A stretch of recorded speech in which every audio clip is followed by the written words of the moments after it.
When Clint Eastwood boarded a transatlantic first-class flight, no one paid him much attention. Dressed in a simple shirt and worn boots, he looked more like a retired rancher than a Hollywood legend. But one flight attendant saw only what he wore and made a snap judgment she'd soon regret. What started as a quiet dismissal over an old silver necklace turned into a moment the entire cabin would never forget. Because Clint didn't raise his voice. He didn't demand anything. Instead, he offered something far more powerful, a lesson in humility, respect, and the kind of grace that never needs to be announced. The hum of the engines hadn't started yet, but the energy in the first-class cabin of Flight 101 to London already buzzed with quiet luxury. Passengers filtered in, rolling Louis Vuitton carry-ons behind them, draped in tailored suits, designer shawls, and understated diamonds. Champagne flutes clinked softly. A pianist's rendition of Billie Holiday drifted from the speakers. It was the kind of flight where appearances weren't just expected, they were curated. Clint Eastwood stepped into the cabin unnoticed at first. No entourage, no announcement, just a man in a worn black button-down, jeans that had clearly seen more than one decade, and a pair of boots that looked like they'd walked further than most people flew. Around his neck, a silver pendant hung from a leather cord, resting against his chest. It was scuffed and dulled with time, unassuming almost, but not to Kara. She clocked the necklace before she saw his face. Her eyes narrowed just slightly. Flight attendant for 10 years, now senior cabin staff. She had a gift, or so she believed, for spotting who belonged in first class and who didn't. She prided herself on discretion, but her glance said more than words ever could. The necklace looked cheap, like something picked up from a roadside stand in Arizona, and his outfit, casual, was generous. Kara adjusted the crisp navy fabric of her uniform and mentally prepared for what she assumed would be 12 long hours of faux politeness and lowered standards. Clint walked to Seat 2A without hesitation, nodded politely at a nearby attendant, and tucked his carry-on under the seat with practiced ease. He moved like he'd done this before, many times, but not in a way that begged to be seen. Kara watched him from the galley, lips pressed in a thin line. She made a note to approach shortly, to subtly remind him of the dress expectations for premium guests.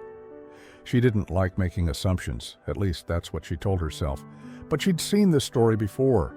Older man, probably upgraded through miles or favors, probably out of place. She hadn't even looked him in the eyes yet, just the boots, the shirt, the necklace, and already she'd made up her mind. Kara moved with the smooth grace of someone who'd served royalty, CEOs, and more reality stars than she could count. Every step down the aisle was calculated, polished. She believed in first class, not just the service, but the idea of it, elevation, exclusivity, elegance. It wasn't just about flying, it was about presence. And Clint Eastwood, with his untucked shirt and that dull piece of metal around his neck, didn't have it. She approached with the practiced warmth of a five-star hotel concierge, but behind her smile was a judgment she didn't bother to check. "Welcome aboard, sir," she said, the "sir" just a little too clipped. Her eyes flicked to the necklace again, still there, still offensive to the aesthetic she so carefully upheld. Clint looked up with a soft nod, his face calm, unreadable. "Thank you." He didn't offer a name, didn't flash a business card or mention his seat. He just eased into 2A like he'd done it 1,000 times and didn't need to prove it. Kara forced a smile. "If you need help adjusting your seat or with the entertainment system, just press the call button." "I'll manage," Clint replied, his voice low, gravelly, worn in like old leather. There was nothing rude in it, just finality. Kara turned to leave, but the necklace still bothered her. She wasn't even sure why. Maybe it was how out of place it looked among the Rolexes and Tiffany earrings. Maybe it was the fact that it meant something to him, and she didn't know what. She passed another flight attendant in the galley and leaned in with a whisper. "Did you see the guy in 2A? The older man?"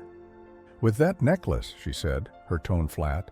"Looks like something he won in a claw machine." The other attendant chuckled, then quickly straightened as a well-known producer boarded behind them. Clint sat in his seat, eyes closed now, hands resting on his lap. He hadn't moved since sitting down, hadn't reacted, but he'd heard her, every word. Still, he didn't open his eyes. He just exhaled, slow and steady, and waited for takeoff, like someone who had nowhere to be and everything to teach. The clink of glassware echoed softly through the cabin as Kara moved down the aisle with a tray of pre-flight champagne.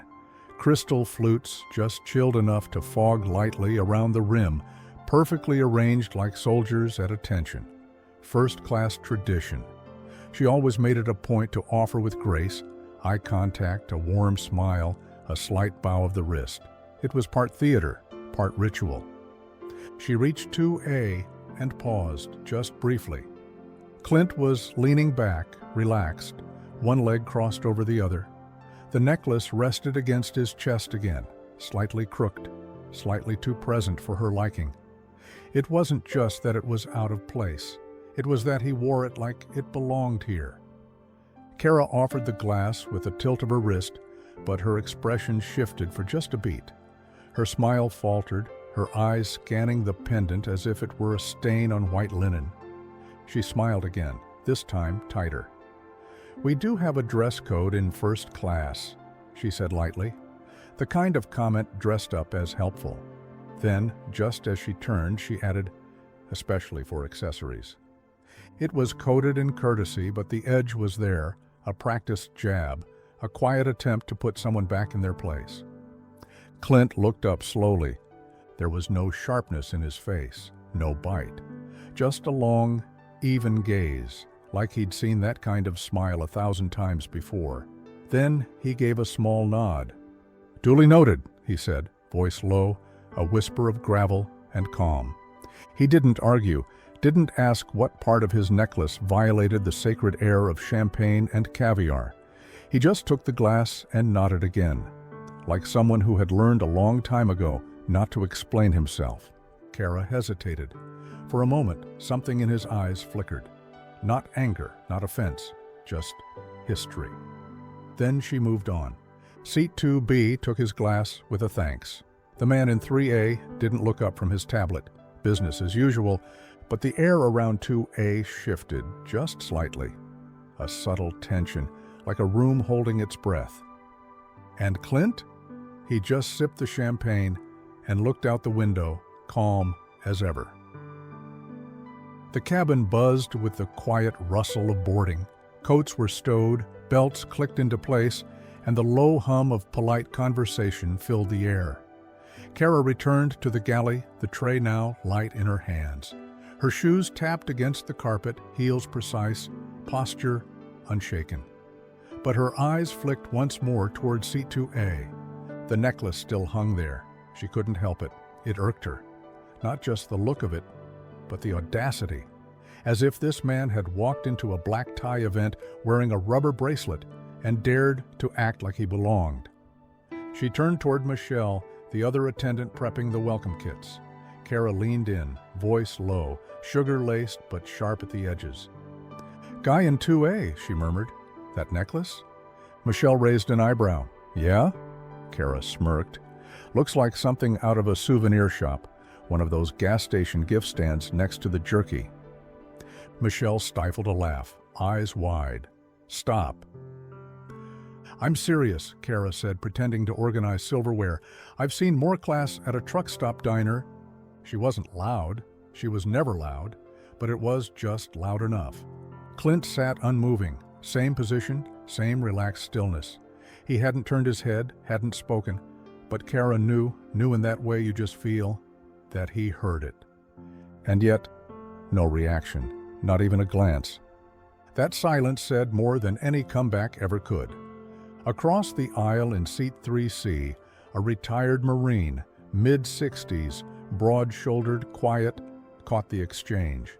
He had clocked Clint the second he walked in, recognized the walk, the stance, the eyes. He didn't know the man, not personally, but he knew him. Now he raised an eyebrow. Not at Clint, but at Kara. He didn't say anything, just sat back in his seat, arms crossed, expression unreadable. But his gaze lingered, because to men like him, respect wasn't about uniforms or titles or polished manners. It was about how you carried yourself when nobody knew your name. And the man in 2A was carrying himself just fine. The cabin lights dimmed to a warm amber glow as passengers settled in. Kara moved down the aisle with a clipboard tucked under one arm and a stack of menus under the other, two kinds.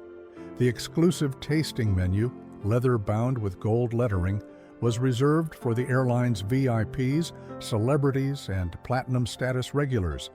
The other, slimmer, less ornate, was still high-end, but clearly second tier. She didn't hesitate when she reached 2A. She handed Clint the standard menu without a second thought, fingers barely grazing his as she placed it on the tray. He looked at it briefly, then at her. His eyes didn't narrow, his voice didn't shift. "Thank you," he said simply. Kara gave a polite nod, already turning to hand the exclusive version to the couple behind him, owners of a luxury vineyard in Sonoma. She knew that because she'd checked the manifest. She always did. But Clint? His name didn't ring a bell. No movie star flash, no corporate icon recognition, just a name, Mr. Eastwood. Common enough. And that necklace? It still nagged at her. She'd already built the whole profile in her head. Probably some eccentric older man, the kind who used to run a business, maybe, or struck gold in the 80s and was now coasting on miles and memories. Or worse, someone who inherited a trust fund and thought a silver chain with meaning made him deep. Whatever the story, he didn't look like VIP material, and Kara had worked too hard to get to first class to start blurring those lines. The necklace gleamed faintly as Clint flipped through the menu. He didn't comment, didn't ask about the other version, didn't even seem surprised. Just nodded again, as if none of this was new to him. And that somehow made Kara even more certain of her assumptions. She moved on, convinced she'd read him right. But 2 rows behind her, the Marine watched, and he hadn't missed a single thing. The plane was taxiing now, soft vibrations humming beneath the seats.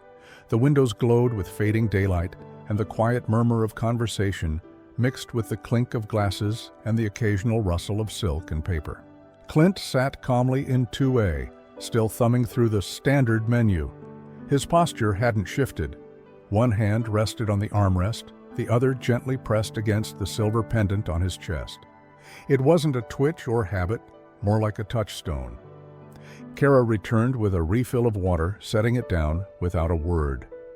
This time, a few passengers noticed, not what she said but what she didn't, the absence of warmth, the clipped tone, the quick exit. The couple in 2C glanced over their shoulders, eyebrows barely raised. In 3C, the Marine didn't glance. He stared. A moment later, he leaned forward just slightly, enough to catch Clint's attention without drawing anyone else's. "Some people don't recognize respect when they see it," the Marine said, voice low but steady. Clint turned, meeting his eyes, and for a moment, there was a silent exchange. Not just words, but recognition. Clint nodded once, no bitterness in his voice, just quiet acceptance. "It's all right," he said. The Marine tilted his head, waiting.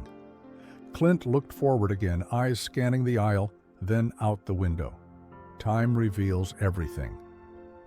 The Marine leaned back in his seat, a small smile tugging at the edge of his mouth.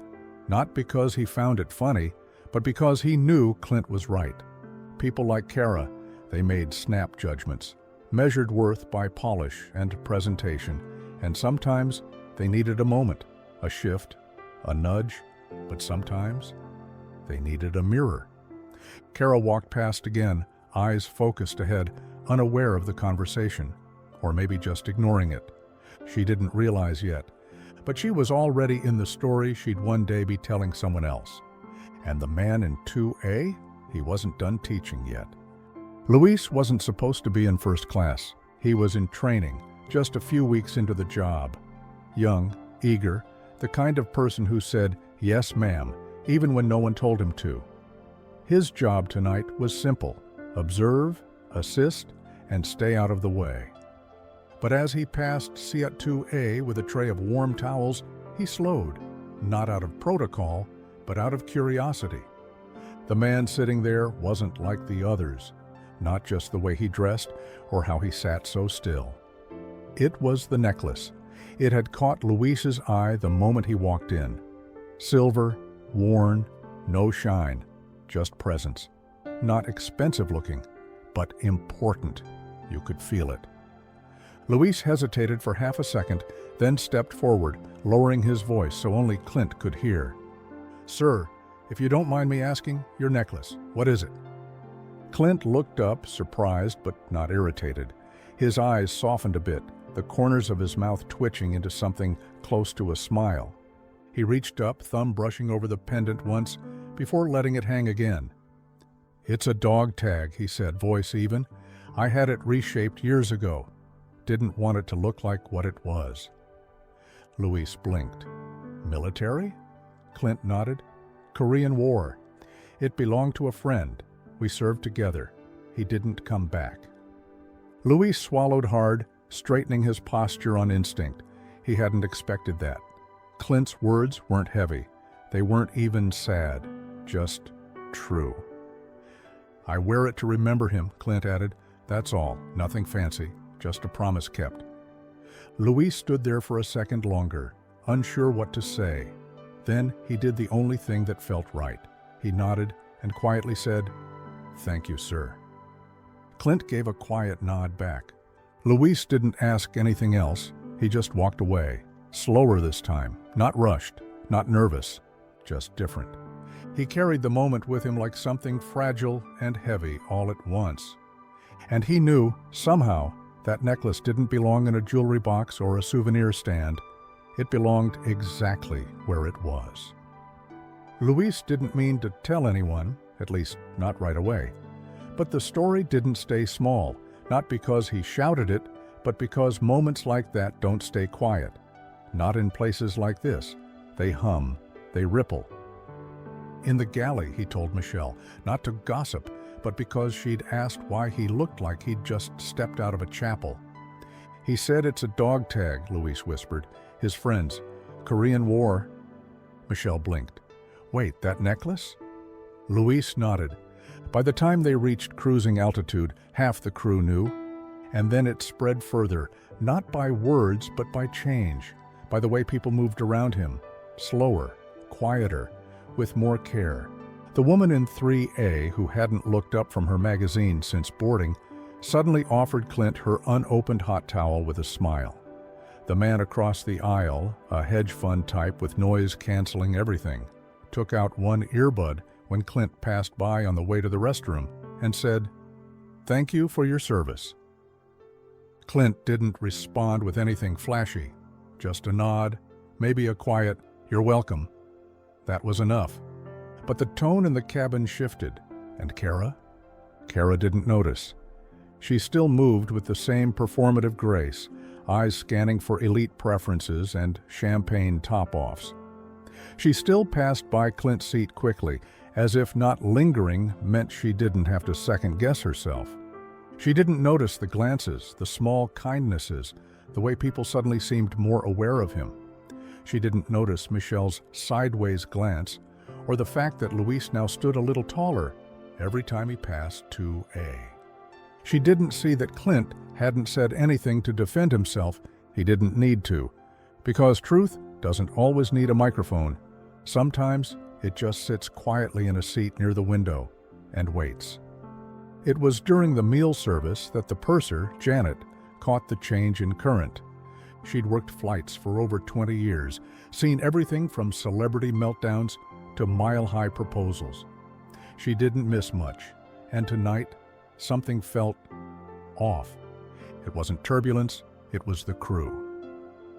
Luis moved like someone carrying a secret.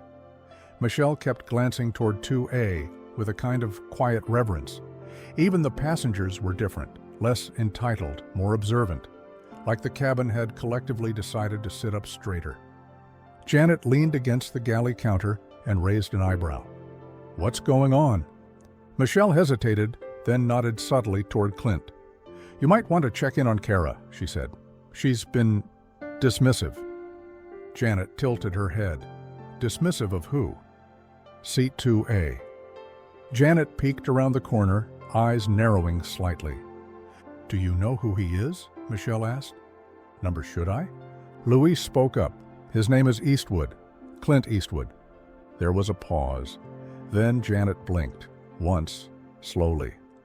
"Clint Eastwood?" Michelle nodded. "Didn't recognize him right away. He's wearing a cap. Low profile." "And the necklace?" Louise added quietly. "It's a dog tag. Korean War. His friends." Janet didn't need to hear more. She closed her folder, smoothed her uniform, and walked to the front of the cabin where Kara was prepping drinks like nothing had happened. "Kara," Janet said, voice calm but firm, "we need to talk." Kara straightened. "Yes?" Janet's expression didn't change. "Seat 2A. I need you to check your tone, immediately." Kara blinked. "Why? He hasn't complained." "He doesn't have to," Janet said. "I've heard enough from everyone else." Kara opened her mouth, but Janet raised a hand. "And before you say anything else, maybe take a moment to learn who you're talking to." Kara stared, confused. "What do you mean?" Janet leaned in just enough. "Google him." Then she turned and walked away, calm as ever. But Kara didn't move for a second. She felt it, a subtle shift under her feet, like the story had just changed chapters, and she was no longer in control of the narrative. Kara ducked into the galley like someone trying not to be seen. Her pulse ticked faster than it should have. She reached into her apron, pulled out her phone, and typed the name with hesitant fingers. Clint Eastwood. The search results hit like a brick wall.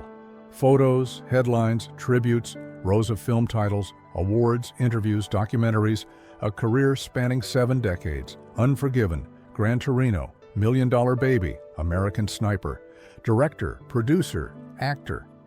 But it wasn't the Hollywood part that made her knees feel unsteady. It was the rest. Veteran. Served in the U.S. Army during the Korean War. Survived a plane crash in 1951 and swam several miles to shore. Lifelong supporter of veteran organizations. Quiet donor to dozens of charities. Never flashy, never performative, just consistent. And there he was, in a simple photo, older now, wearing the same silver necklace, the one she called cheap, the one she'd mocked. Her stomach dropped. She remembered the way he'd nodded when she offered the wrong menu, the way he didn't argue, didn't demand, didn't correct her, even when he had every right to. She hadn't just misjudged him, she dismissed him. All because he didn't come wrapped in labels and polished metal, because he didn't act important. She felt the burn rise in her cheeks, shame like heat under the collar of her uniform. Michelle passed behind her in the galley and stopped, noticing the look on her face. "You Googled him." Kara nodded slowly. "Yeah." Michelle didn't gloat, didn't say "I told you so." She just waited. "He's everything I thought he wasn't," Kara said quietly, "and more." Michelle gave her a look, soft but steady. "Now you know." Kara turned her head toward the curtain separating them from the cabin. Clint was still in his seat, calm, unbothered. But now she felt the weight of every word she'd said, every glance, every assumption. She hadn't just served the wrong menu, she'd worn the wrong mindset. And Clint?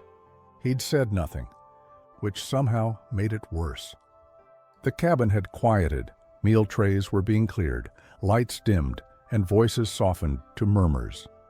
Somewhere between New York and London, time itself seemed to pause. Kara stood at the edge of the aisle, hands clasped tightly in front of her. She hadn't approached him all flight, not since the reveal. But now, with the weight of what she knew pressing into her chest like turbulence at 30,000 feet, she moved toward 2A. Clint was still seated, eyes resting on the window. He hadn't asked for anything, hadn't looked her way since the champagne, but he knew she was there, even before she spoke. She cleared her throat softly. "Excuse me, Mr. Eastwood." He turned slowly. His face didn't shift. No anger, no smugness. Just that same calm presence he'd carried since boarding. Kara hesitated, forcing a small smile that didn't quite reach her eyes.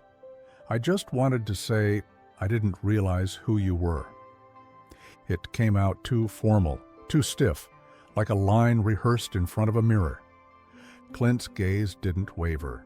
He let the silence stretch just long enough for the discomfort to settle. Then he asked, quiet but clear, "Would it have mattered if I was no one?" The words hit harder than any reprimand. Kara blinked. I didn't mean it like that," she started.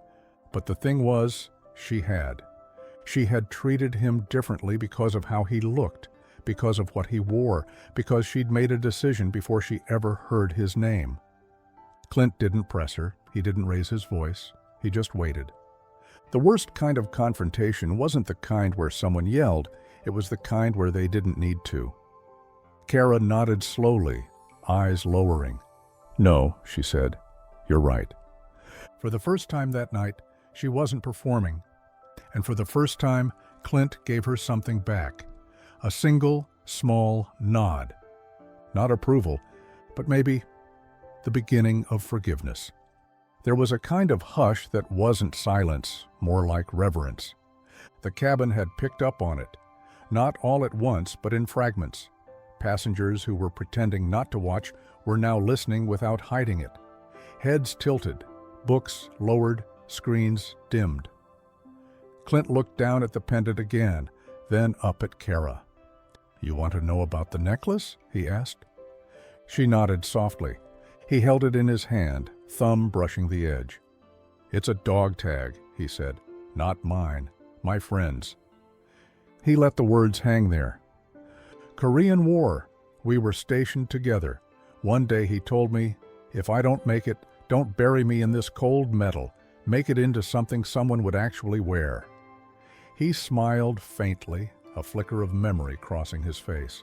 I thought he was joking. He looked back at Kara. Turns out he wasn't.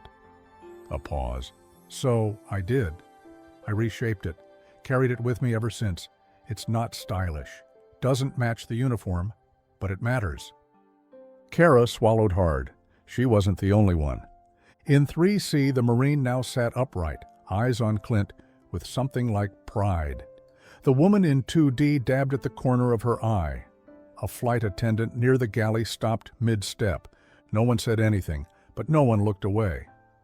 "Thing is," Clint continued, "we've gotten too used to treating people like they matter only if the world says they do. Suits, accolades, blue checks. But none of that means a damn thing if you've got no respect." He looked up at Kara again. "Respect isn't about appearance. It's about presence. It's about the way you treat someone when you think they have nothing to offer you." The words didn't feel rehearsed. They felt lived in, like something he'd said before to himself 100 times in 100 places no one ever saw. Kara nodded slowly, not out of obligation, but understanding.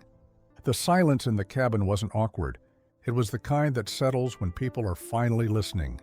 Kara stood near the galley, back to the cabin, eyes locked on nothing in particular. Her hands were folded, but her knuckles were white.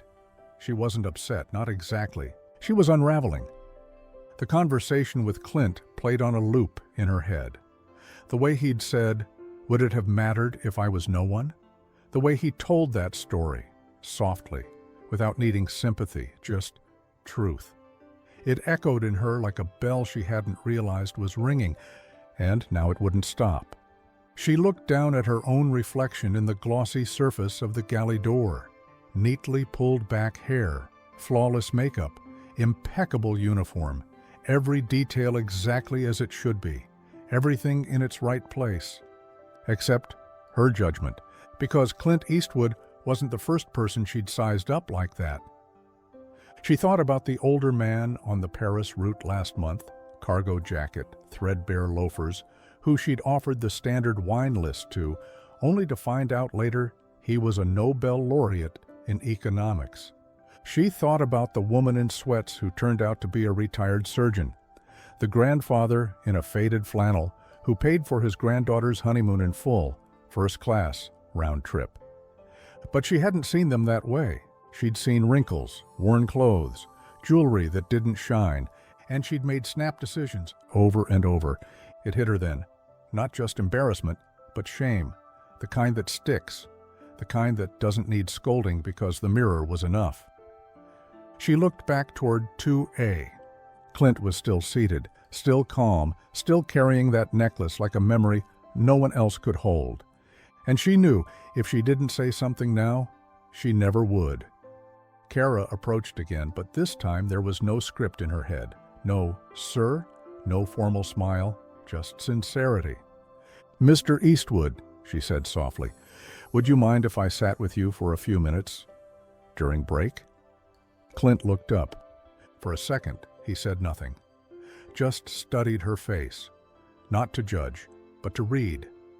And whatever he found there, it was enough. He nodded toward the empty seat across from him. "Sure," he said. She sat gently, her posture less rigid now, hands folded in her lap. "I wanted to say—" She paused, not to find the words, just to steady herself. "I've been doing this job for a long time, and somewhere along the way, I think I started believing the outside told the whole story." Clint gave a faint smile. "It's easy to forget," she nodded. "I forgot what this job is really about." He leaned back, fingers lightly brushing the pendant again. "Service isn't just handing someone a drink with a smile," he said. "It's seeing people, even when they don't fit the mold." Kara looked down. "I didn't see you." "You saw what you were taught to look for," Clint said. "Most people do." She met his gaze. "But that doesn't make it right." "No," he agreed, "but it makes it human." She let out a breath she didn't realize she'd been holding. "I want to do better." Clint nodded once. "We all get it wrong sometimes," he said. "What matters is what you do next." They sat in silence for a moment, not awkward, not heavy. Just two people, one learning, one forgiving, sharing a small moment at 30,000 feet. And in that moment, it wasn't about Hollywood, or first class, or even the necklace. It was about legacy, and the kind of person you choose to be when no one's looking. The wheels touched down with a low, steady rumble, and the familiar jolt of arrival rippled through the cabin. A gentle ding overhead signaled the end of the journey. Seatbelts clicked open, coat compartments lifted, and the soft shuffle of designer shoes and leather duffels filled the aisle. But in first class, something had shifted long before the landing gear made contact. Passengers weren't rushing. They weren't pushing to be first off the plane. There was a kind of stillness, one that hadn't existed at takeoff. And at the center of it all sat Clint, calm as ever, hands resting on his lap, the silver pendant catching a flicker of morning light from the window. Kara stood at the front, hands gently folded, watching as the first wave of passengers moved past. Her posture wasn't performance anymore. It was presence. When Clint stood and began making his way forward, she met him halfway. No script this time, no lines memorized in training, just truth. "Thank you," she said quietly. Clint gave a small nod. "I know I already said it," she added, "but I want to say it right. I'm sorry. Not because you're someone famous, but because I didn't treat you the way anyone deserves to be treated." There was a pause. Then Clint smiled, not wide, not showy, just enough. "I appreciate that," he said, and it was enough. He turned toward the exit, but Kara took one last glance at the necklace. It didn't look flashy. It didn't sparkle. But now, she saw it clearly. It wasn't jewelry. It was a story, a promise, a weight carried quietly by a man who never needed to raise his voice to command a room. As the last of the passengers filed out, Luis passed by Kara with a quiet nod. Michelle offered her a knowing look. Even Janet gave her a small, approving smile from behind the curtain. And when Kara finally stepped off the plane and into the jet bridge, she felt it, not closure, but clarity. Some lessons don't arrive with turbulence. They arrive with stillness. And some of the loudest reminders come from the quietest men. Because in the end, it wasn't the pendant that mattered, but the weight of the story it carried, and the man who never needed to prove anything to deserve respect. This story was brutal, but this story on the right-hand side is even more insane.